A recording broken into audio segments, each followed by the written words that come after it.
श्रीकृष्ण श्रीकृष्ण श्रीकृष्ण श्रीकृष्ण गुरुर्ब्रह्मा गुरुर्विष्णुः गुरुर्देवो महेश्वरः गुरुः साक्षात् परं ब्रह्म तस्मै श्री गुरवे नमः तस्मै श्री गुरवे नमः। हरि ओम तत्सत्। శ్రీమద్భగవద్గీత 2వ అధ్యాయము సాంఖ్యయోగము 11వ శ్లోకము. శ్రీభగవానువాచ అశోచ్యానన్వశోచస్త్వం ప్రజ్ఞావాదాంశ్చ భాషసే గతాసూనగతాన్సూంశ్చ నానుశోచంతి పండితాః.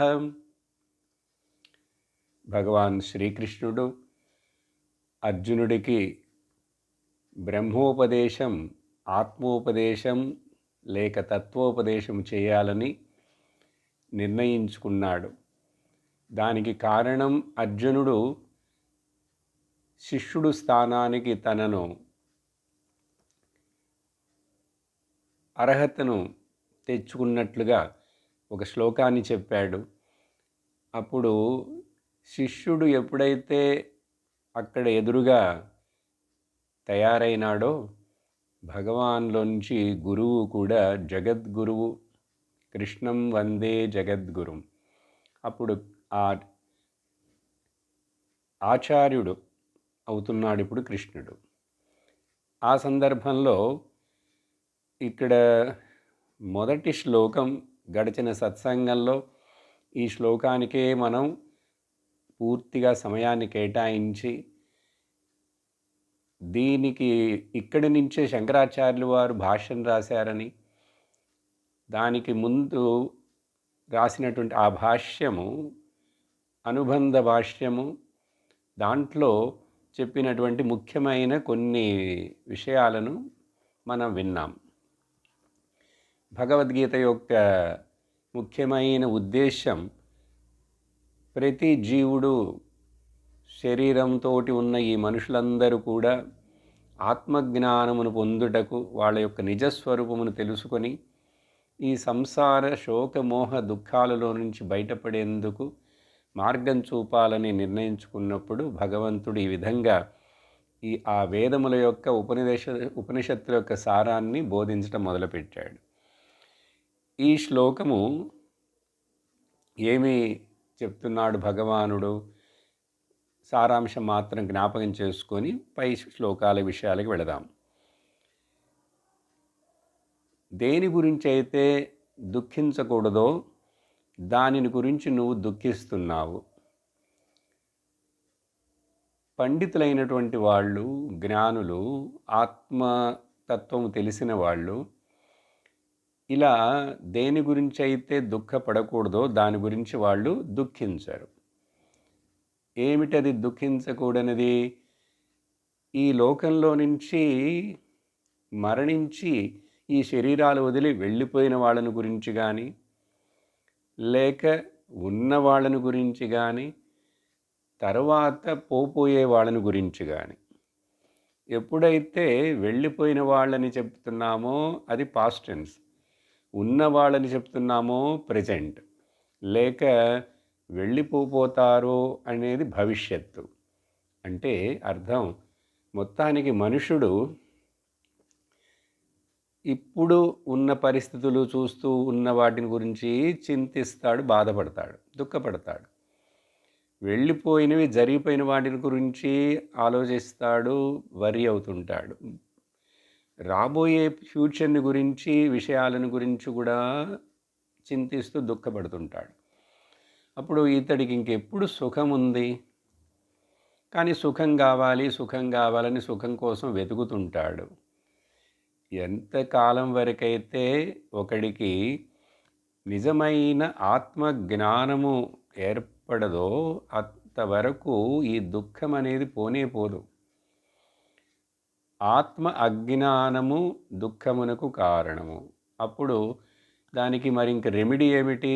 ఆత్మజ్ఞానము. అందుకనే అసతోమా సద్గమయ తమసోమా జ్యోతిర్గమయ మృత్యోర్మా అమృతంగమయ అనే ఆ యొక్క ముఖ్యమైన బృహదారణ్యక శ్లోకం. అప్పుడు భగవంతుడు ఇక్కడ విషయాన్ని బోధించాలి. అప్పుడు ఆత్మజ్ఞానమును బోధించాలి. కాబట్టి మొదట ఇప్పుడు ఈ 11వ శ్లోకంలో నుంచి 25వ శ్లోకం వరకు, అంటే 14 శ్లోకములు భగవంతుడు ఆధ్యాత్మిక పారమార్థిక దృష్టిలో సత్యముని గురించి మాట్లాడబోతున్నాడు. చాలా ముఖ్యమైన శ్లోకాలు. భగవద్గీత యొక్క సారమంతా కూడా ఇక్కడ చెప్పబడుతున్నది. లేక ఈ ఒక్క శ్లోకం, ఇప్పుడు మనం చదివిన ఈ ఒక్క శ్లోకమే అసలు భగవద్గీత మొత్తాన్ని యొక్క సారము అని కూడా చెప్పచ్చు. ఎందుకంటే ప్రజ్ఞావంతులైనటువంటి వాళ్ళు, పండితులు ఇలా దుఃఖించరు. కానీ నువ్వు పండితుడిలాగా మాట్లాడుతున్నావే కానీ నువ్వు దుఃఖిస్తున్నావేమిటి అని చెప్పాడు. సో ఫ్యూచర్ని గురించి కానీ, ప్రజెంట్ గురించి కానీ, పాస్ట్ గురించి కానీ జ్ఞానవంతుడు దుఃఖించడు, బాధపడడు. దుఃఖం వద్దనే కదా మనందరి యొక్క కోరిక. కాబట్టి ఈ శ్లోకం దగ్గర నుంచి ప్రారంభించి ఫిలసాఫికల్ ఆస్పెక్ట్, ఆధ్యాత్మికపరమైన వివరణ, ఇదే అసలు సరి అయినటువంటి మందు. అర్జునుడికి మాత్రమే కాదు, అర్జునుడికి వచ్చినటువంటి యుద్ధం అనే సిట్యుయేషను ఇది అకేషనల్. యుద్ధం ఎప్పుడూ ఉండదు కదా. అలాగే మన జీవితాల్లో ఇప్పుడు మనకు భగవద్గీత మనం ఎందుకు వినాలి, మనకేంటి ప్రయోజనం అంటే, మనమేంటి యుద్ధం చేస్తున్నామా? మన చేతిలో తుపాకులు ఉన్నాయా, లేక కత్తులు ఉన్నాయా? మనం కాదు. మన పోలీసులం కాదు, మిలిటరీ వాళ్ళం కాదు. సాధారణంగా అందరు మనుషులం, సహజం, సామాన్య జీవనం. అప్పుడు ఎందుకు మరి మనకెందుకు ఈ భగవద్గీత అంటే, మన జీవితమే ఒక యుద్ధరంగముగా గుర్తించి, అప్పుడు ఇట్లాంటి సుఖదుఖాలు, ఉడుదుడుకులు ఇవన్నీ వస్తూనే ఉంటాయి. కాబట్టి అందరికీ కావలసినటువంటి ముఖ్యమైన ఒకే ఒక మందు ఆత్మజ్ఞానము. చీకటి పోవటానికి ఎట్లాగైతే ఒకే ఒక మార్గం వెలుతురు రావటం, అంతే కదండి. ఒక గుహలో ఎన్నో సంవత్సరాలుగా చీకటి ఉన్నది, గాఢాంధకారము. అందుకని ఇప్పుడు ఆ చీకటి ఎన్నో సంవత్సరాలుగా ఉన్నప్పటికి కూడా ఆ చీకటి అక్కడ పోవాలంటే అక్కడి నుంచి ఒకే ఒక మార్గం వెలుతురుని, అగ్నిని తీసుకురావాలి అక్కడ. అలా కాకుండా అది అందరికీ తెలుసు కదండి, ఏముంది పెద్దగా అంటాం. కానీ ఈ ఆత్మ అజ్ఞాన విషయంలో సంసార వ్యాధికి పోవాలంటే ఆత్మజ్ఞానం రావాలి. మరేమి చేసినా పోదు. సపోజ్ చెప్పాడనుకోండి, 10 మంది 10 చెప్తారు, ఇక్కడ చీకటి పోవాలంటే మనం భజన చేద్దాం అంటాడు. లేక ఇక్కడ మనందరం యోగా చేద్దాము, లేక డాన్స్ చేద్దామా, లేక ధ్యానం చేద్దామా? ధ్యానం చేసినా, డాన్స్ చేసినా, యోగా చేసినా, భజన చేసినా అక్కడ చీకటి పోతుందా? పోదు కదా. అలాగే మన యొక్క ఈ ఆత్మ అజ్ఞానం పోవాలంటే జ్ఞానం రావాలి, ఆత్మజ్ఞానం రావాలి. ఏది చెయ్యక్కర్లేదు. కానీ జ్ఞానం పొందేటువంటి దానికి ఏమి చేయాలో అది చేయాలి. అదేమిటి చేయాలి?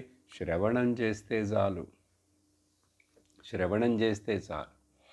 ఇప్పుడు నాకు ఫిజిక్స్ అజ్ఞానం ఉంది, కెమిస్ట్రీ అజ్ఞానం ఉంది, లేక కంప్యూటర్ అజ్ఞానం ఉంది. దానికి ఏం చేయాలి? దానికి నేను పూజ చేస్తే కెమిస్ట్రీ పుస్తకానికి, లేక ఇంట్లో కూర్చొని ఆ కెమిస్ట్రీ టీచర్ గారి యొక్క ఫోటో పెట్టుకోను, ఆయన ఫోటోకి పూలు వేస్తూ ఆయనకి నమస్కారం చేస్తుంటే కెమిస్ట్రీ జ్ఞానం నాకు వస్తుందా? కెమిస్ట్రీ అజ్ఞానం పోవాలంటే కెమిస్ట్రీ జ్ఞానం రావాలి. దానికి ఆ జ్ఞానమును బోధించే గురువు దగ్గరికి వెళ్ళాలి, అది నేర్చుకోవాలి. అంతేగాని నేను యోగా చేస్తానంటే కెమిస్ట్రీ జ్ఞానం పోతుందా ఏంటి? లేక నేను పాట పాడతాను, భజన చేస్తానంటే కెమిస్ట్రీ జ్ఞానం పోతుందా? పోదు. అలాగే ఇక్కడ ఆత్మ అజ్ఞానము పోవుటకు ఆత్మజ్ఞానమును తెచ్చుకోవాలి. ఈ ఆత్మజ్ఞానము ఆత్మ అజ్ఞానం అనేటువంటివి ఆ కెమిస్ట్రీ ఫిజిక్స్ అజ్ఞానాల్లాగా ఎక్కడో బయట ఉన్న వస్తువు కాదు, బయట ఉన్న విషయం కాదు. కెమిస్ట్రీ తెలుసుకోకపోతే, జాగ్రఫీ తెలుసుకోకపోతే, కంప్యూటర్ తెలుసుకోకపోతే, డాన్స్ తెలుసుకోకపోతే, కరాటే తెలుసుకోకపోతే మనిషికి ఏమీ నష్టం లేదు, బతుకుతాడు. కాబట్టి ఆనందంగా సుఖంగా దుఃఖం లేకుండా బతకాలి అంటే దానికి ఈ దుఃఖము శోకము ఇవన్నీ నాలో ఉన్నాయి. కాబట్టి ఇక్కడ విషయము సబ్జెక్టివ్, నా గురించి నాలోనే. కాబట్టి నాలో అజ్ఞానం ఉంది అంటే ఎక్కడ? నాలో, నా బుర్రలో, నా బుద్ధిలో. అప్పుడు జ్ఞానం ఎక్కడ రావాలి? నా బుద్ధిలో రావాలి. కాబట్టి ఇది అందరికీ అవసరం, ముఖ్యం.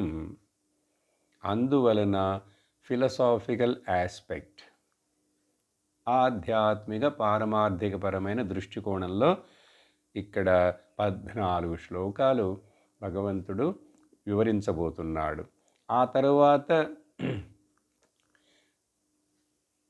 అర్జునుడి కోసం మనందరికి కూడా మరి ఎథికల్ ధార్మిక దృష్టికోణంలో చూసినా కూడా నువ్వు యుద్ధం చేయాల్సిందే, నీ యొక్క కర్తవ్యాన్ని అని దాన్ని కూడా చెప్తూ కొన్ని మాటలు కొన్ని వస్తాయి తర్వాత. ఆ తరువాత థర్డ్ ఏంటంటే సామాజిక దృష్టిలో చూసినా కూడా social. So philosophical angle, ethical angle and then social angle, 3 దృష్టికోణాల్లో. కానీ వీటిల్లో అందరికీ వర్తించేది ఆ 2, 3 కొంచెం మార్పులు అట్లా ఇట్లా ఉండదు, కానీ ఆ మొదటిది మెయిన్ ఇంగ్రీడియంట్. అందుకని దీన్ని మనం చాలా శ్రద్ధతోటి ఓపికతోటి వినాలి. ఎందుకంటే ఇక్కడి నుంచి ఆ వేదాంత బోధన ప్రక్రియ పద్ధతి మొదలవుతుంది. అర్థమైందా? సరే, విందాం. అప్పుడు ఈ శ్లోకంలో భగవంతుడు ఏం చెప్పింది ఏంటంటే, కాబట్టి ఎందుకు అలా అంటున్నాడు? జ్ఞానుడంటే ఆత్మజ్ఞానం అన్నారు. ఆత్మజ్ఞానం మన యొక్క జీవిత లక్ష్యముగా ఉండాలి. కాబట్టి ఈ శ్లోకాన్ని ప్రతిజ్ఞా శ్లోకం అని చెప్పచ్చు. ప్రతిజ్ఞా శ్లోకం లేక కీనోట్ అడ్రస్ లేక సూత్రభూత శ్లోకం అంటారు. సరే, ఇదంతా మనసులో పెట్టుకొని ఇప్పుడు మనం ఆ తర్వాత శ్లోకానికి వెళదాం. 12వ శ్లోకం. నత్వేవాహం జాతు నాసం నత్వం నేమే జనాధిపాః నచైవ న భవిష్యామః సర్వే వయమతః పరం.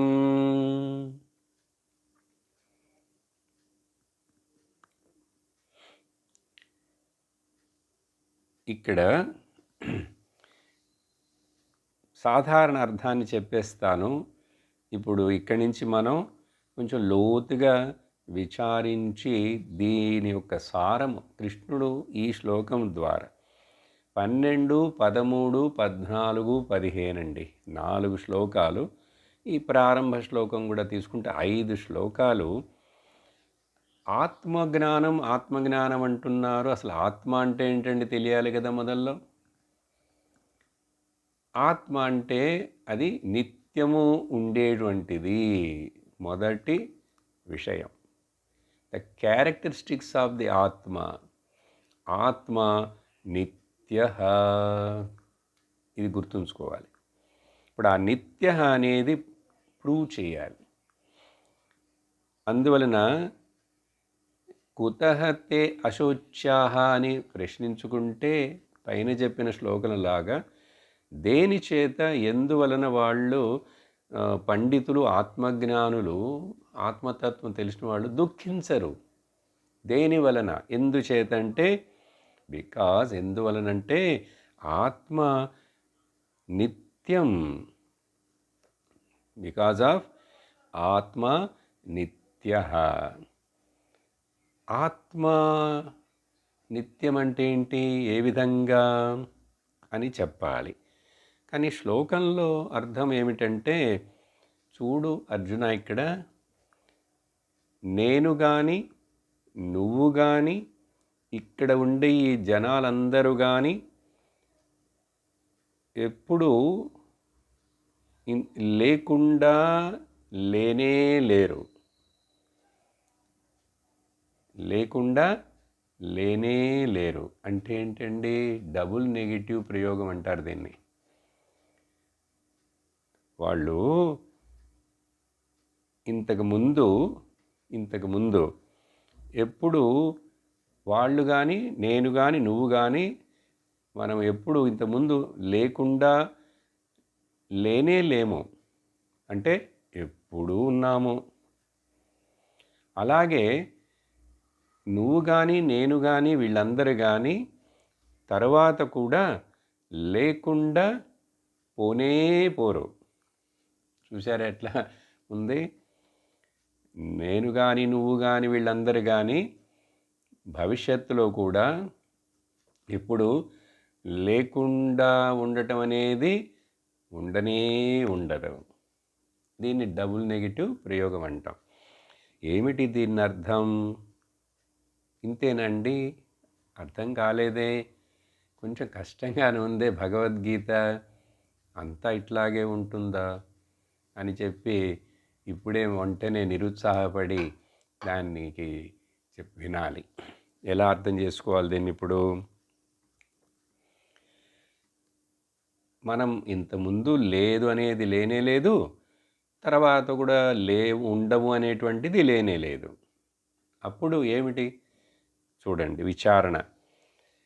ఎప్పుడైతే నేను ఒకడు నా గురించి నేను చెప్తున్నా, నేను అన్నానంటే ఇక్కడ రెండు కలిసి ఉన్నాయి. ఏంటంటే రెండు? ఆత్మ అండ్ అనాత్మ. ఆత్మ అనేది నిత్యము, అనాత్మ అనేటువంటిది అనిత్యము. ఈ శరీరాలన్నీ కూడా అనాత్మ. అవి ప్రకృతిలో పంచభూతాల యొక్క కలయిక చేత ఇంతకుముందు ఆ బాడీ, ఆ కాంబినేషను లేదు, పంచభూతాలుగా ఉన్నది. కానీ ఇప్పుడు అవన్నీ కలిసి ఇక్కడ ఒక బండిల్ ఆఫ్ పంచమహాభూతాస్కి ఒక బాడీగా, శరీరంగా కనపడుతున్నది. అదే తర్వాత ఇప్పుడు మనకు మరి ముందు చెప్పిన మాటల్లో సందేహం వచ్చింది. అదేంటంటే వాళ్ళు లేకుండా ఉండకుండా పోనే పోరు అన్నారు.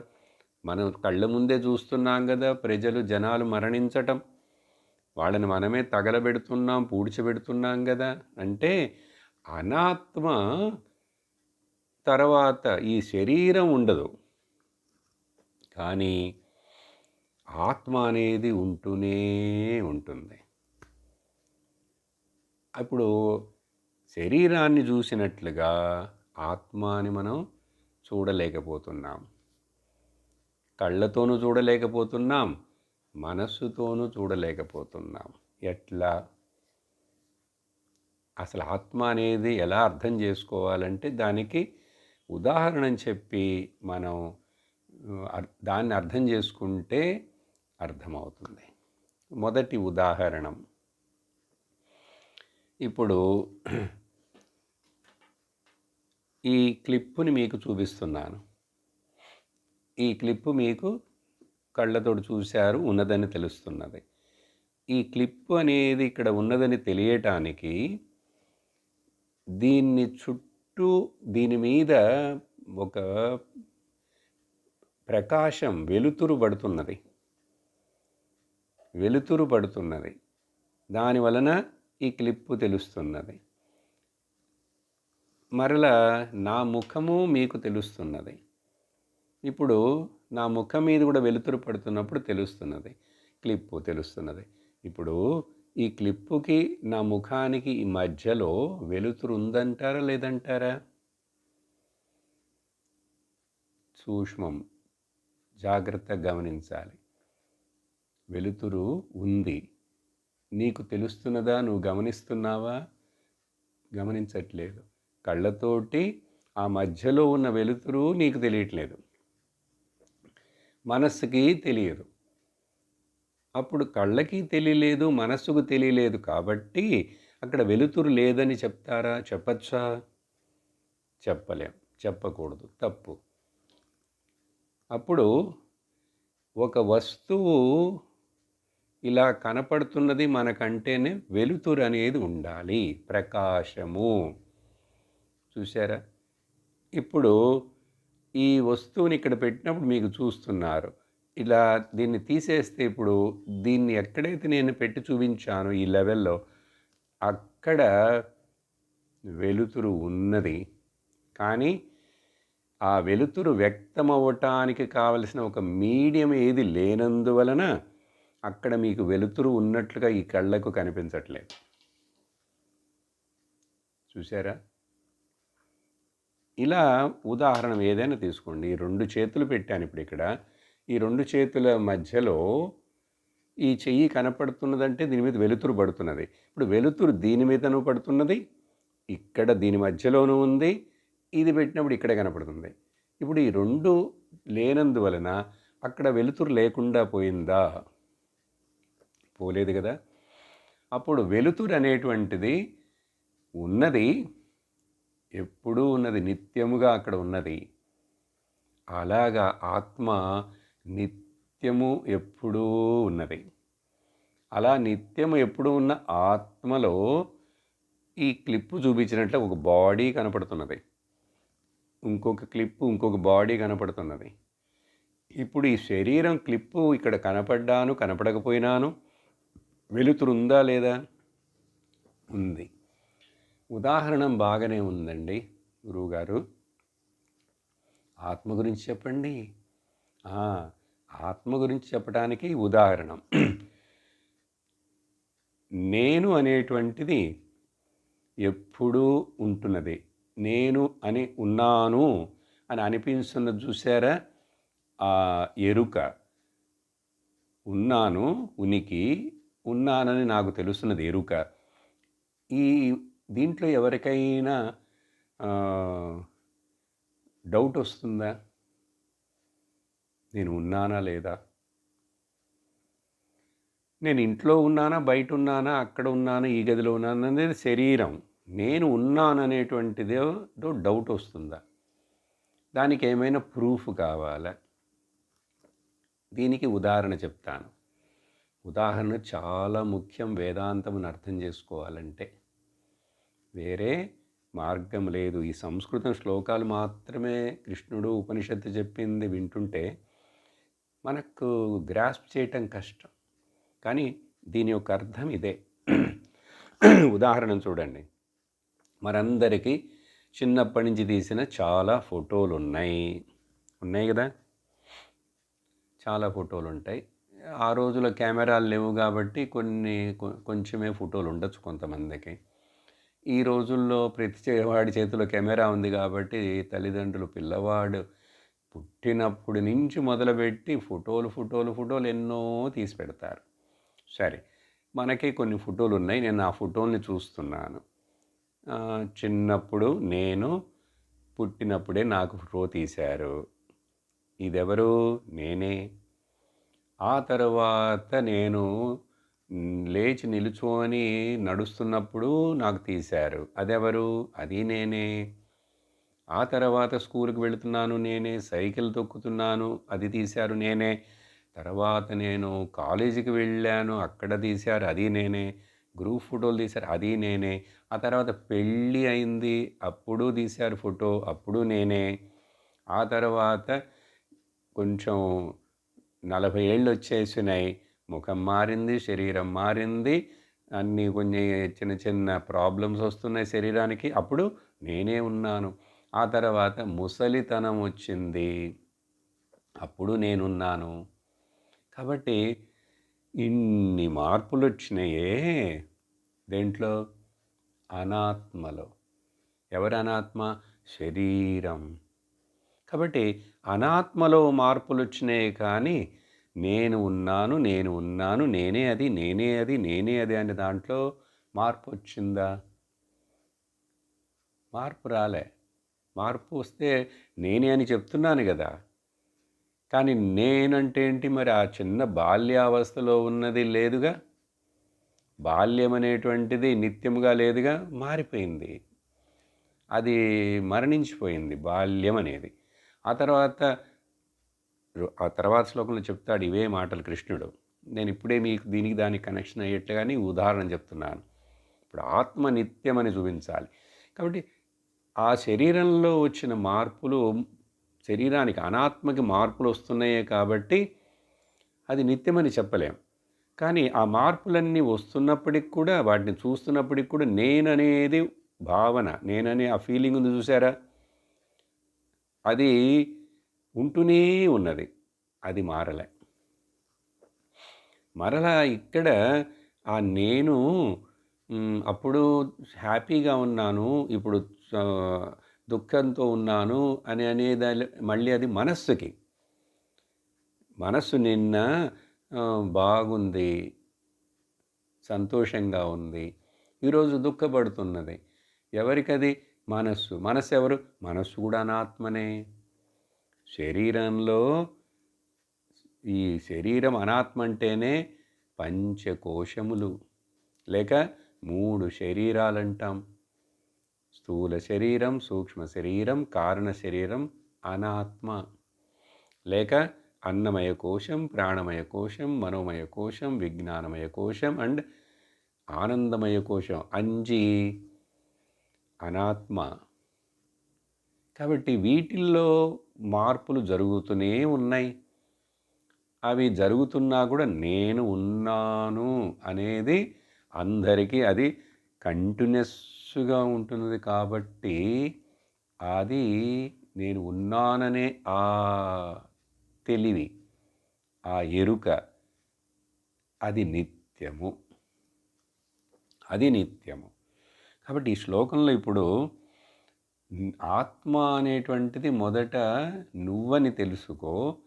ఆ నువ్వని చెప్తున్నప్పుడు అనాత్మతోటి కలిసి ఉన్న శరీరమును పెట్టుకొని ఇప్పుడు ఇక్కడ నేను ఈ మాట్లాడుతున్నాను ఇంద్రియము చేత. కానీ ఈ శరీరం అనాత్మ నేను కాదు. దీని మూలముగా నన్ను నేను వ్యక్తపరుచుకుంటున్నాను. అప్పుడు ఆ నేను అనే ఎరుక ఉనికి అది మారలేదు, కానీ అనాత్మ మారుతూనే ఉన్నది. అనాత్మ మారటం లేదని ఎవ్వరూ చెప్పలేం. అనాత్మలో వచ్చే మార్పులను ఎవ్వరూ ఆపలేము. శరీరానికి వచ్చే మార్పులను ఎవరైనా ఆపగలరా? ఎవ్వరు ఆపలేరు. దానికి ఆ షడ్వికారాలు తప్పనిసరిగా జరుగుతుంటాయి. నా శరీరమే కాదు, అందరి శరీరాలు. తర్వాత అన్ని వస్తువులు కూడా అనాత్మనే. అట్లీస్ట్ మనుషులను తీసుకుందాం ముందు. ఇక్కడ అర్జునుడికి ప్రాబ్లం, వీళ్ళందరూ చచ్చిపోతారు, వీళ్ళందరూ పోతారంటే ఎవరు పోతారు? శరీరాలు పోతాయి. కాబట్టి ఆత్మ నిత్యము, ఆత్మ నిత్యము. అందువలన ఈ శ్లోకంలో ముఖ్యంగా నతు ఏవ అహం జాతు నాశం. ఆ సంస్కృతం డీటెయిల్స్ మనకు అక్కర్లేదు, విషయం అర్థమైతే చాలు. జనరల్ మీనింగ్ చెప్పాను. ఇది ఈ శ్లోకం యొక్క అర్థం, చాలా ముఖ్యం. దీంట్లో నేర్చుకున్నది ఏంటి ఇప్పుడు విషయం? ఆత్మ నిత్య. నిత్య. దీంట్లో సందేహం వచ్చేందుకు ఆస్కారమే లేదు. మరలా ఈ ఉదాహరణ పెట్టుకొని విచారించి చూస్తే చెప్పాను ఇది ఇంతకుముందు. ఒక 70 ఏళ్ల తాతగారు మనవుడికి తన యొక్క చిన్నప్పటి ఫోటో చూపిస్తున్నాడు. తాతగారుడే చిన్నప్పుడు ఫోటో, తాత పాపగా ఉన్నప్పుడు.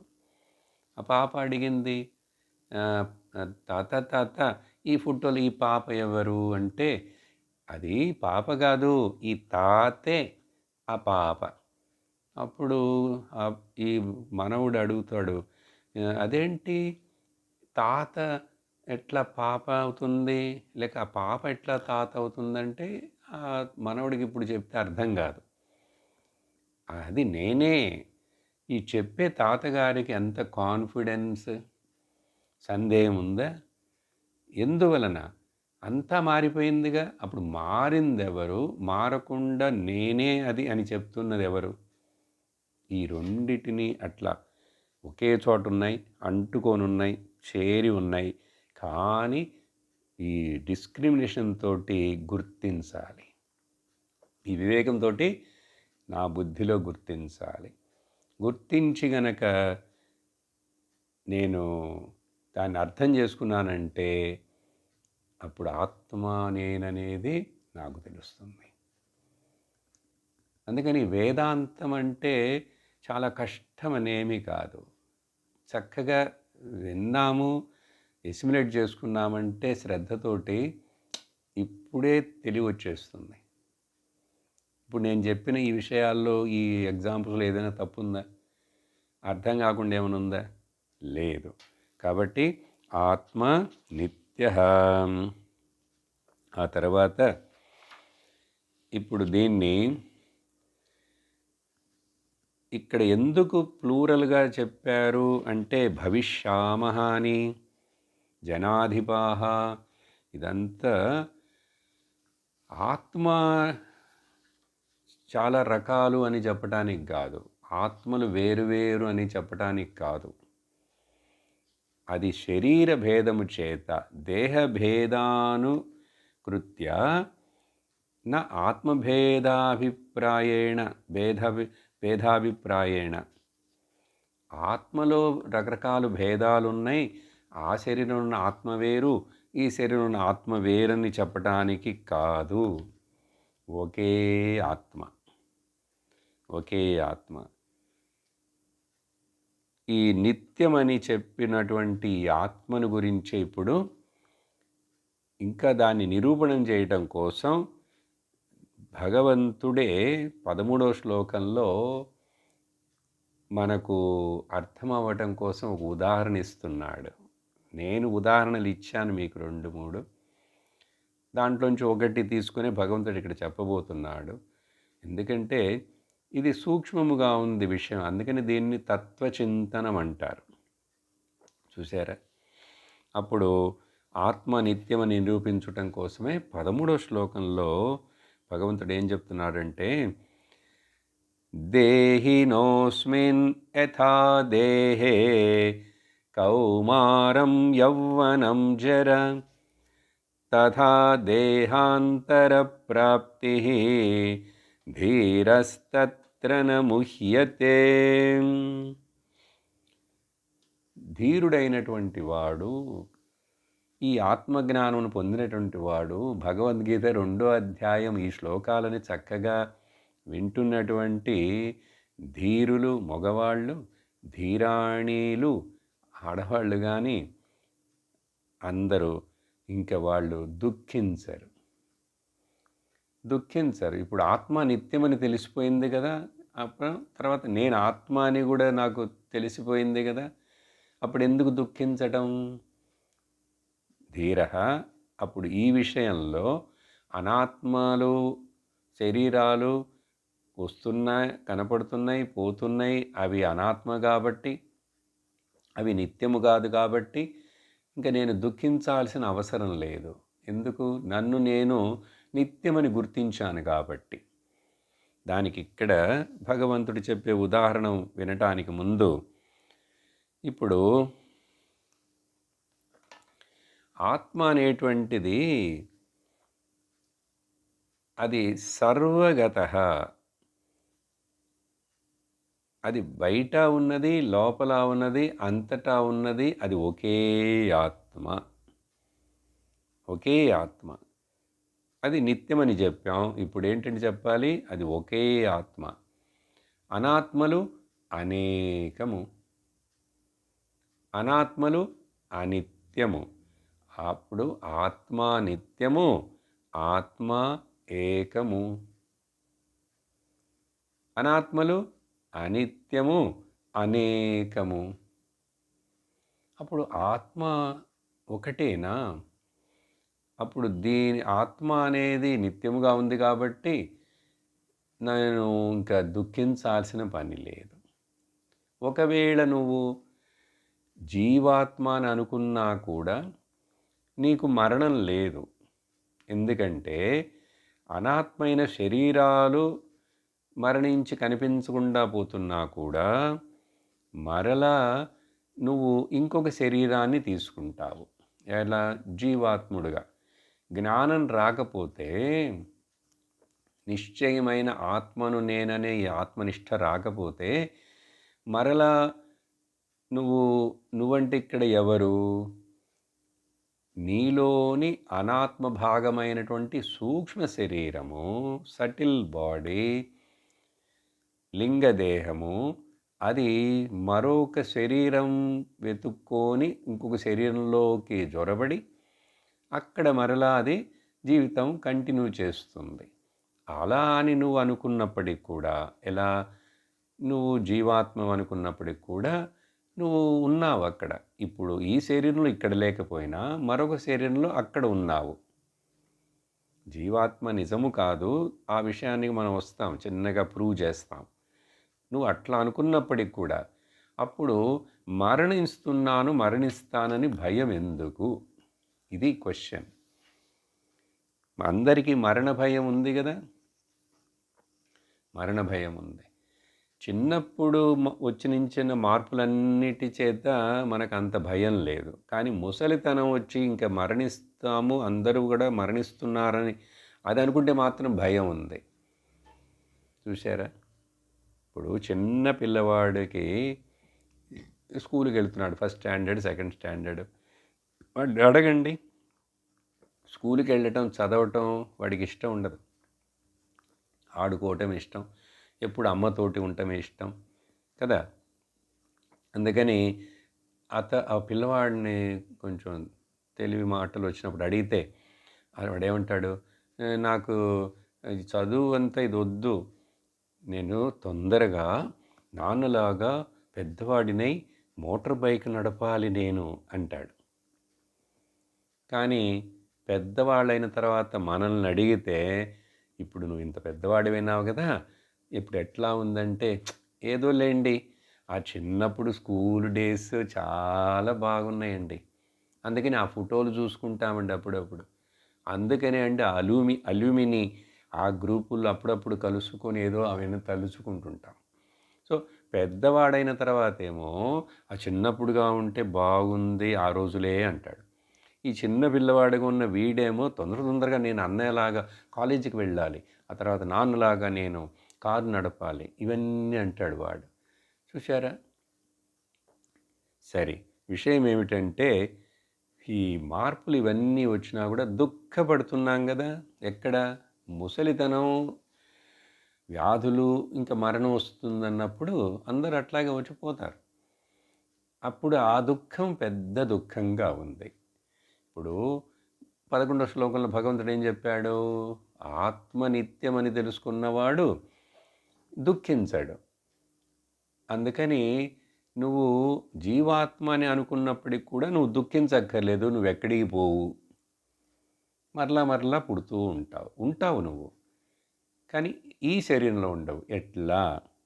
ఎట్లా అంటే దానికి ఎలాగైతే ఈ దేహంలో నివసిస్తున్నటువంటి దేహి అంటే రెసిడెంట్, అది ఇప్పుడుకి జీవాత్మని తీసుకుందాం.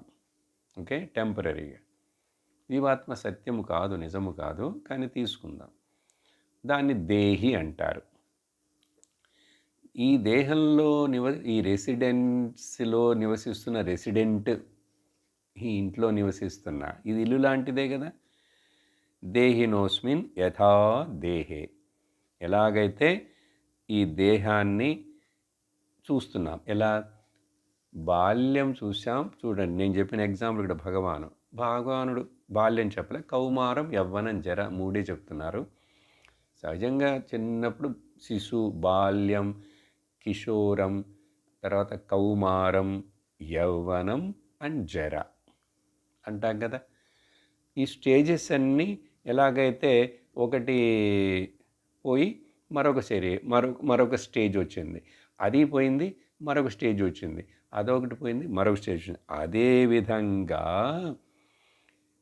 ఒక సమయం వచ్చినప్పుడు ఈ దేహం ఇంకా దానికి అది పనికి రాదు. అది ఇన్స్ట్రుమెంట్ బాగా పాతబడిపోయి అది ఎంత ఏమైంది, డ్యామేజ్, కండెమ్డ్ అయిపోతున్నప్పుడు, డిజింటిగ్రేట్ అయిపోతున్నప్పుడు, డిట్యూరేషన్ అయిపోతున్నప్పుడు అది ఇంకా ఆ శరీరం పనికి రాదు. కాబట్టి అది దేహాంతర ప్రాప్తి. అదేవిధంగా ఈ బాల్యము, కౌమారం, యవ్వనం ఎట్లాగనో ఆ తర్వాత కూడా దేహాంతర ప్రాప్తి కూడా అదొక స్టేజ్. అంటే ఈ దేహం లేకపోయినా నీ ప్రయాణం కంటిన్యూ అవుతుంది మరొక దేహం. ఇది తెలిసినవాడు ధీరుడు, అతడు దుఃఖించడు. అప్పుడు నువ్వు ఆత్మ అనుకుంటే నిత్యమే, లేక జీవాత్మ అని ఇప్పటికి ఇంకా నీకు భావన అట్లా ఉన్నా కూడా అది నిత్యమే. ఎందుకంటే అది ఇంకొక శరీరానికి వెళుతూ ఉంటుంది. ఇప్పుడు నీ బాధ ఏంటంటే ఇక్కడ ఇప్పుడు ఈ శరీరం లేకుండా పోతుందేమో అని. నువ్వు ఎంత బాధపడినాను నీ శరీరం కానీ మరొక శరీరం కానీ అనాత్మ, అది అశాశ్వతం. ఇది తెలుసుకో అంతే. ఇది తెలుసుకున్న తర్వాత, నువ్వు ఆత్మ అని తెలుసుకున్న తర్వాత, నువ్వు నిత్యమని తెలుసుకున్న తర్వాత ఇంకా దుఃఖిస్తాడా? ఆ దుఃఖించకుండా ఉండేవాడికి పేరండి ధీరుడు. ధీరుడు, ధురంధరుడు ఏదో సినిమా వచ్చింది కదా, నిజమైన ధీరుడు. ఉపనిషత్తు ఈ పదాన్ని చాలాసార్లు ఉపయోగిస్తుంది. ధీర, అతడు ఇంకా మోహపడడు. అంటే దుఃఖపడడు. దుఃఖపడంటే భయపడడు. చూసారా ఎంత రిలీఫ్! ఇది అర్థమైతే ఎంత రిలీఫ్ ఉంది. టెన్షన్, స్ట్రెస్, ఫియర్ అన్నీ పోతాయి. భయం పోతుంది, పరిగెట్టిపోతుంది. ఇప్పుడు దీనికి ఉదాహరణ చెప్తాను. ఇప్పుడు ఒక దేహం నుంచి మారి ఇంకో దేహానికి వెళితే దుఃఖించడని చెప్పారు కదా, ఇది ఎట్లా అర్థం చేసుకోవాలి?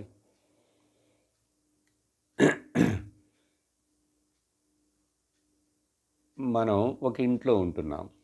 ఆ ఇల్లు మన సొంతదే. చెప్తాం, ఇదండి మా పూర్వీకులు 5-6 జనరేషన్లో నుంచి మాకు తెలిసి ఇది మా సొంత ఆస్తి. మా ముత్తాతలు కూడా వాళ్ళు ఇక్కడే ఉన్నారు, మా తాతగారు ఉన్నారు, మా నాన్నగారు, అందరూ వీళ్ళు ఉన్న ఇల్లే మాది. ఇప్పుడు ఆ ఇల్లు ఉంది. అయితే మరి ఇన్ని తరాలు దాటిపోయిందంటే ఇల్లు చాలా కొంచెం పాతబడిపోయి ఉంటుంది. అక్కడక్కడ రిపేర్లు చేసినా ఏం చేసినా కూడా. ఇప్పుడు మేమండి 5 అన్నదమ్ములం. 5 అన్నదమ్ములం. ఇప్పుడు మరి ఎన్నో సంవత్సరాలు మారిపోయింది కదా, దశాబ్దాలు, సెంచరీ మారినప్పుడు ఇప్పుడున్న కాలంలో, లోకంలో అంత వేరైపోయింది బాగా. ఆ రోజుల్లో బాత్రూమ్ అంటే, టాయిలెట్ అంటే దొడ్లో ఎక్కడో దూరంగా వేరుగా ఉంటుంది. మరి ఈ రోజుల్లో మన బెడ్రూమ్లోనే బాత్రూమ్ ఉంటుంది, టాయిలెట్ ఉంటుంది. నీళ్ళ కంటే ఎక్కడో పోయి బావి దగ్గర నుంచి తోడుకొని తెచ్చుకోవాలి. ఇప్పుడు ఎక్కడ తిప్పినా ఏ రూమ్లో అయినా నీళ్ళు వస్తాయి. మరి ఇప్పుడు ఈ వసతులు తగినట్లుగా అండి మేము 5 అన్నదమ్ములం కాబట్టి ఏమనుకున్నామంటే, ఈ పాత ఇల్లుందే మనం ఉంటున్నది, దీన్ని డిమాలిష్ చేసేసి ఇప్పుడు మోడర్న్గా పద్ధతిలో ఒక 5 ఫ్లాట్లు కట్టుకొని చక్కగా వాళ్ళకి లోపల టాయిలెట్స్, బాత్రూమ్స్, నీళ్లు, అన్ని ట్యాపులు చక్కగా అట్లా పెట్టుకుందామని అనుకున్నప్పుడు ఏం చేస్తాం? ఇల్లుని పడగొట్టేస్తాం. ఈ ఇల్లుని పడగొట్టేటప్పుడు ఈ 5 అన్నదమ్ములు, వాళ్ళ భార్యలు వీళ్ళందరూ ఏడుస్తారా? దుఃఖపడతారా? ఏడవరు. ఎందుకంటే ఆ తర్వాత మనం ఇక్కడ ఫ్లాట్లు కట్టుకొని చక్కగా కంఫర్టబుల్గా ఉండబోతున్నాం. అందుకని ఎవ్వరు ఏడవరు. ఆ తరువాత ఇల్లు కట్టడం అయిపోయింది. 5 అంతస్తులు, 5 ఫ్లాట్లు, పెద్ద. అప్పుడు గృహప్రవేశం చేస్తారు. ఆ గృహప్రవేశం చేసేటప్పుడు దుఃఖపడుతూ ఆ కొత్త ఇంట్లోకి వెళతారా? లేక నవ్వుతూ సంతోషంతో ఆ ఇంట్లోకి వెళతారా? సంతోషంతో నవ్వుతూ గృహప్రవేశం చేస్తాం. Exactly like that. ఈ శరీరం పాతది, పాత ఇల్లులాగా ఇది నాశనమైపోతుంది. తర్వాత కొత్త ఇంట్లోకి వెళతాను. అప్పుడు కొత్త ఇంట్లోకి తర్వాత నువ్వు వెళ్ళేటప్పుడు ఈ ఇల్లును వదిలేసి పగలగొట్టి దానికెందుకు నువ్వు దుఃఖించాలి, లేక చుట్టూ ఉండేవాడు దుఃఖించాలి? చూసారా? ఇదండి జ్ఞానం, ఇదండి తెలుసుకోవాల్సింది. అప్పుడు దీనివల్ల ఏం తెలుస్తున్నది? ఇల్లు పాతదైంది కాబట్టి పడగొట్టేశాం, కొత్తది కట్టుకున్నాం సంతోషంగా, దుఃఖపడలే. అలాగే తదా దేహాంతర ప్రాప్తి, ఈ ఇంట్లో నుంచి ఆ ఇల్లుకు మారుతున్నాం, అందువలన దుఃఖించనవసరమే లేదు. అప్పుడు దుఃఖించటం అజ్ఞానమే కదా, మరి ఇది తెలియకనే కదా. ఎందుకు ఈ శ్లోకం ఇప్పుడు ఇక్కడ? పాతది అనాత్మ అనేటువంటిది పోయింది. ఇప్పుడు దీంట్లో ఒక పాయింట్ ఉంది ఇంకా అంతర్గతంగా, అది చెప్తేనే కానీ ఇక్కడ ఆత్మ నిత్యమని చెప్పాం కదా. ఇల్లు ఎగ్జాంపుల్ బాగానే ఉందండి, కొంచెం అర్థమైంది, ఇంకా అర్థం అవ్వాలి. ఎట్లా? ఇల్లు పడగొట్టాం, అన్నీ డిమాలిష్ చేసేసాం. అసలు ఆ ఇల్లు ఎక్కడ ఉన్నది, దేని మీద ఉన్నది, దేంట్లో ఉన్నదంటే మా చోట్లోనండి. చోటు. ముందు శ్లోకంలో ప్రకాశం ఎగ్జాంపుల్ చెప్పాను కదా, క్లిప్పులు చూపించి. ఇప్పుడు ఆకాశం ఎగ్జాంపుల్ దీంట్లో మనం చెప్పుకోవాలి. చెప్తే అప్పుడు ప్రకాశంలాగా అది నిత్యము, ఆకాశంలాగా కూడా ఇది నిత్యము. ప్రకాశం అంతటా వ్యాపించున్నది, ఆకాశము అంతటా వ్యాపించున్నది. అప్పుడు నేను అని అనిపిస్తున్న ఈ ఆత్మ ప్రకాశంలాగా అంతటా వ్యాపించున్నది. అంటే ప్రకాశం అంటే ఏంటి, ఎందుకు చెప్తున్నాం? అన్నిటిని ప్రకాశింపజేస్తున్నది, అన్నిటినీ తెలుసుకుంటున్నది. ఏది ఉండుట చేత ఈ శరీరం ఉపాధులు పనిచేస్తున్నాయో, ఏది ఉండుట చేత ఆ మనస్సు చైతన్యమవుతున్నదో, ఏది ఉండుట చేత ఎరుక ఏర్పడుతున్నదో అది. కాబట్టి అది దీపంలాగా, జ్యోతిలాగా, వెలుతురుతోటి. కానీ వెలుతురు ఆత్మ అనుకోకూడదు. ఆత్మ ఉండుట చేతనే ఈ వెలుతురు కనబడుతున్నది, ఆత్మ ఉండుట చేతనే ఈ శబ్దం తెలుస్తున్నది, ఆత్మ ఉండుట చేతనే మనస్సు పనిచేస్తున్నది. మనస్సు, శబ్దము, ఇంద్రియములన్నీ అనాత్మలు. ఆత్మ లేకుండా అనాత్మలు పనిచెయ్యవు, అసలు వాటికి అస్తిత్వం లేదు. కానీ అనాత్మలైనటువంటి ఇంద్రియ బుద్ధి మనోబుద్ధులు లేకపోయినా కూడా ఆత్మ అట్లాగే ఉంటుంది. ఎలా? చూడండి, మీరు మీ చోటు మా స్థలం అండి ఇది అని చెప్తున్నారు. ఏదో 5 గజాలు, 500 గజాలు, 1000 గజాలు, ఒక్కొక్క లెక్క ఒక్కొక్క ఊర్లో సెంట్లు అంటారు. ఈ 20 సెంట్లు అండి మాది పెద్ద స్థలం. ఇప్పుడు స్థలం ఉంది, స్థలంలో ఇల్లు కట్టాం. ఇప్పుడు మీరు దాన్ని 5 ఫ్లాట్లుగా చేశారు. ఇప్పుడు తర్వాత ఈ ఈ మీరు ఆ ఇల్లు పడగొట్టారే పాతది, అది ఎక్కడ? ఆ స్థలంలో ఉన్నదా, వేరెక్కడనుందా? ఈ స్థలం అంటే ఏంటండి ఇక్కడ అర్థం? ఆకాశం, ఎడము, చోటు. ప్లేస్. ప్లేస్ అంటే ఏంటి? అక్కడ ప్లేస్ ఉందా అక్కడ? అంటే ఆకాశం ఉంటేనే కదా, ప్లేస్ అనేది ఉంటేనే కదా అక్కడ ఏదో ఉంటుంది. కాబట్టి ఆ ఆకాశమైనటువంటి ఆ చోటులో నువ్వు గోడలు కట్టి దానికి రూఫ్ వేసి ఇవన్నీ చేసి ఇల్లు అంటున్నావు. ఇప్పుడు ఈ బిల్డింగ్ ఇల్లు కట్టడానికి ముందు ఆ చోటు ఉందా లేదా? నీకు తెలిసి 5 జనరేషన్లు అంతకుముందు ఆ చోటు ఉంది, ఇప్పుడు ఉంది. ఒకవేళ మరలా ఒక 100 సంవత్సరాల తర్వాత కాలం మారిపోతుంది, అన్నీ అయిపోతే ఈ 5 అంతస్తుల బిల్డింగ్ కూడా పడిపోతుంది, పగలగొట్టాల్సి వస్తుంది, లేకపోవచ్చు. కానీ ఆ చోటు మారిందా? ఆకాశం చోటు మారిందా? ఆ చోటు ఆకాశంలాగా ఆత్మ నిత్యం. అంటే ఆకాశంలో చోటులో గోడలు, హాలు, కిచెను, ఇళ్ళు అన్నీ కల్పించవచ్చు. ఆ గోడలు, ఇల్లు, రూఫు అవన్నీ లేకపోయినా కూడా ఆకాశం చోటు అనేది లేకుండా పోతుందా? అది నీ పేరులో ఉందా, మరొక పేరులో ఉందా? నువ్వు ఎవరికైనా అమ్మానంటే అది వాళ్ళ పేరులో ఉంటుంది, కానీ చోటు ఉందా లేదా? అది ఎంతకాలంగా ఎప్పుడుందో. ఇప్పుడు ఆ చోటుని ఆకాశం అండి. చోటు అంటే ఏదో గ్రౌండ్ అనే భూమి అనుకోకూడదు. ఆ భూమి ఎక్కడ ఉంది? స్పేస్ ఉంటే కదా, ఆకాశం ఉంటే కదా ఉంటుంది అక్కడ. అప్పుడు అది ఎప్పుడూ ఉన్నది. అలాగే ఆత్మ అయిన నేను ఎప్పుడు ఉన్నాను. ఎప్పుడంటే నిత్యముగా ఉన్నాను.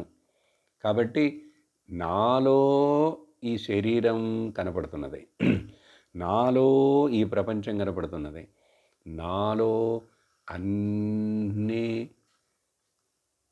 ప్రకటనమవుతున్నాయి. ఎలా?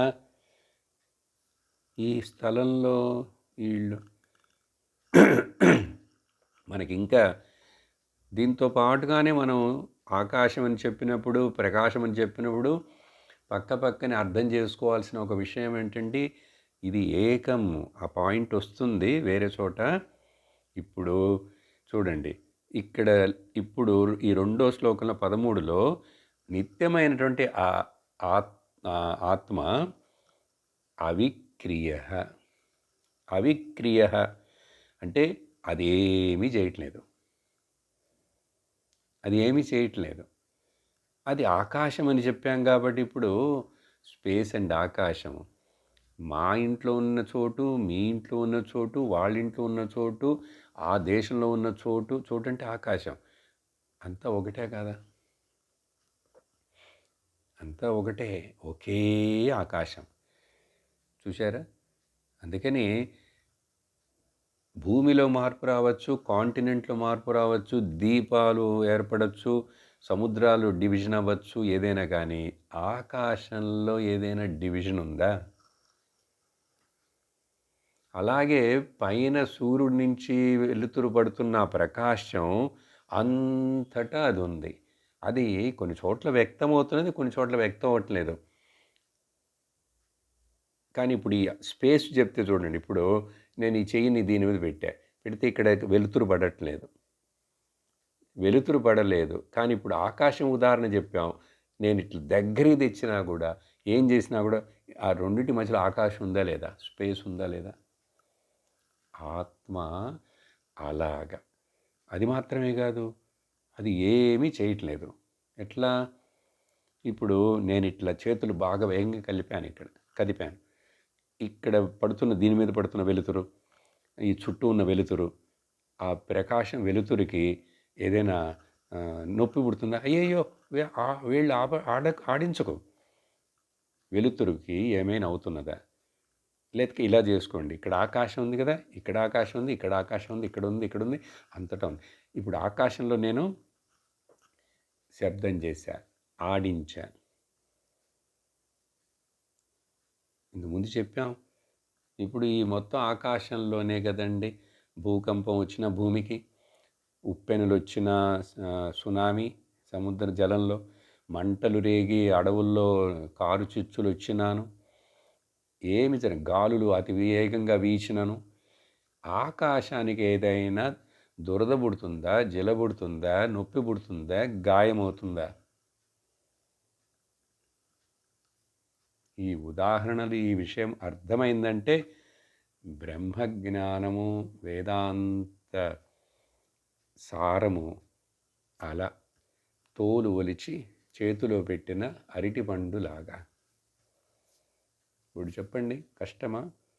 వేదాంతం కష్టమా? ఆత్మజ్ఞానం కష్టమా? ఆత్మని తెలుసుకోవడం కష్టమా?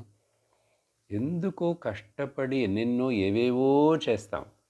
ఇక్కడ ఏమి చేయొద్దు, విను, అర్థం చేసుకో. కానీ జనానికి ఇది నచ్చదు. అదేంటండి ఎంతకాలం వింటూ ఉండమంటారు? వింటూ ఉండబోతే కష్టపడుతూ ఉండు, కొండలు ఎక్కువ, కొండలు దిగు, ప్రదక్షిణాలు చేయి, చెప్పులు లేకుండా నడవు, ఏవైనా చేస్తుండు. ఏవి చేసినా కూడా కురుతే గంగా సాగర గమనం వ్రత పరిపాలన మదవాదానం జటిలో ముండి లుంచిత కేశ. శంకరాచార్యులు వారు భజగోవిందంలో, నువ్వు గుండు చేయించుకో, జుట్టు పెంచుకో, బట్టలు ఉంచుకో, బట్టలు లేకుండా ఉండు, ఆ నదిలో ఈ నదిలో అక్కడ ఇక్కడ తిరుగు, తీర్థయాత్రలు ఏవైనా చెయ్యకపో బాబు. ఇది తెలిసిందా నీకు? కానీ మనుషులు చూడండి ఎంత కష్టపడతారో, ఎన్నెన్నో చేస్తుంటారు. ఏదో తపస్సు అంటారు, ఏదో యజ్ఞాలంటారు, యాగాలంటారు, అదంటారు, మంత్రాలంటారు, తంత్రాలంటారు. ఇంట్లో ఏ తంత్రం ఉందండి? ఏ మంత్రం ఉందండి? మంత్రతంత్రములు ఎందుకు? న మంత్రో న వేద. నిర్వాణ శక్తంలో శంకరాచార్యుల వారు అన్నిటిని నెగెట్ చేస్తారు. న మంత్రో న తీర్థం న వేద న యజ్ఞా అహం భోజనం నైవ భోజ్యం న భోక్త. అన్ని నెగెట్ చేసి మరి నేనెవరిని? చిదానందరూప శివోహం శివోహం. మరలా అక్కడ శివుడు అంటే ఆ రూపం ఏదో అది ఇది జటాధారి ముక్కంటి కాదండి. మంగళము, నిత్యము. శివమంటే నిత్యము, శివమంటే నిర్వికారము, అవిక్రియము. శివంటే ఏకము, శివంటే ఆత్మ. ఆ ఆత్మని గురించి ఇప్పుడు మనం ఈ 2 శ్లోకాల్లో చాలా లోతుగా ఆలోచించాం. ఉదాహరణలు మరల చింతించాలి. కాబట్టి ఆ స్థలము, చోటు అదేమి చేయలేదు. నువ్వు భూమిని తవ్వావు, లోపలికి పునాదులు ఎంతో తీసావు, బోరు వెళ్ళేసావు. కానీ ఆకాశం అనే అంత స్పేస్ ఉందే, దానికి ఏమైనా అయిందా? ఏమైనా అయిందా? ఇప్పుడు 1000 గజాలు చోటు ఉండాలంటే అది ఎక్కడండి ఉంది? మనం జనరల్గా భూమి మీద చూస్తాం. ఆ భూమి కదండి కొలతలని. భూమి మొత్తం ఎక్కడుందేంటి? ఇప్పుడు భూమి మాత్రం ఉంటే, మట్టి మాత్రం, ఆకాశం లేకుండా మట్టి ఉంది అక్కడ. ఏదైనా ఉండాలి అంటే చోటు కావాలిగా. ఆ చోటుకి పేరు ఆకాశం అంటున్నాం ఇక్కడ, గుర్తుంచుకోండి. ఇప్పుడు ఇది ఇక్కడ ఉన్నదంటే ఎట్లా ఉంది? ఎక్కడ దేంట్లో? స్పేస్లో ఉంది. ఇప్పుడు నా చేతిలో పెట్టినాను, స్పేస్లోనే ఉంది. నా చెయ్యే స్పేస్లో ఉంది. మరి మొత్తం భూమి తీసుకుంటే ఎక్కడండి ఉంది? స్పేస్లోనే కదా. ఆత్మ అయిన నేను నిత్యము, అవిక్రియము, ఏకము. నాలో ఈ శరీరం ఉంది, కానీ శరీరంలో నేను బంధించబడ్డానని అనుకోకూడదు. దీన్ని ఇంకా చాలా లోతుగా ఈ అనాలిసిస్ని మనం స్టెప్ బై స్టెప్ తెలుసుకుంటాం. ఇంత వివరించినా కూడా దీంట్లో ఇంకా ఏదో కష్టపడతాం. ఆత్మ అంటే ఇంకా అర్థం కాలేదే, అది ఎక్కడ ఉంది, ఎట్లా ఉంది, నేనే ఆత్మ అంటున్నారు, నేనంటే ఏమిటి ఇక్కడ? అది ఇంకా డౌట్ వస్తూనే ఉంటుంది. అహంకారంతో భావించే భావననా, ఇంకా మరేదైనానా అని. దానికోసమే మరి ఇంకా చాలా శ్లోకాలు ఉన్నాయి కదా, విందాం. చిన్నగా నిదానంగా ఇవన్నీ ఈ విధంగా ఉదాహరణతోటి వింటుంటే మనకు బాగా అప్పుడు అర్థమవుతుంది. అందువలన మనము అనుకుంటున్న ఈ మార్పులన్నీ కూడా ఏది బీదవాడు ధనవంతుడు, అందమైనవాడు అందవిహీనుడు, ఇవన్నీ యవ్వనము వృద్ధాప్యము అన్ని అవస్థలు ఏవైనా సరే మొత్తం స్త్రీ మొగ పురుషుడు అన్ని భేదాలు అన్ని ద్వంద్వాలు అన్నీ కూడా అనాత్మలోనే. అప్పుడు మనం ఏం చేస్తున్నామంటే ఈ అనాత్మని బాగా గమనిస్తూ దాని మీద మన దృష్టి ఉంటున్నది మనస్సు. కానీ ఆత్మ అయినటువంటి నా నిజస్వరూపం మీదకి ఆ మనస్సు యొక్క దృష్టి పోవట్లేదు. కాబట్టి దీన్ని మనం నెగ్లెక్ట్ చేస్తున్నాం. ఇప్పుడు ఆధ్యాత్మిక సాధన అంటే ఏమిటి? అనాత్మ మీద నుంచి దృష్టిని ఆత్మ మీదకి మరలించు. అనాత్మని చూస్తూనే, అనాత్మని ఉపయోగిస్తూనే, అనాత్మలో జీవిస్తూనే ఉంటూనే ఆత్మని, నిత్యమైన ఆత్మని గమనించాలి. సో ఈరోజు ఈ 2 శ్లోకాలు చూసాం. మిగిలినవి వచ్చే సత్సంగంలో. ఓం పూర్ణమదః పూర్ణమిదం పూర్ణాత్ పూర్ణముదచ్యతే పూర్ణస్య పూర్ణమాదాయ పూర్ణమేవావశిష్యతే. ఓం శాంతి శాంతి శాంతి. హరి ఓం శ్రీ గురుభ్యో నమః. హరి ఓం. హరి ఓం తత్.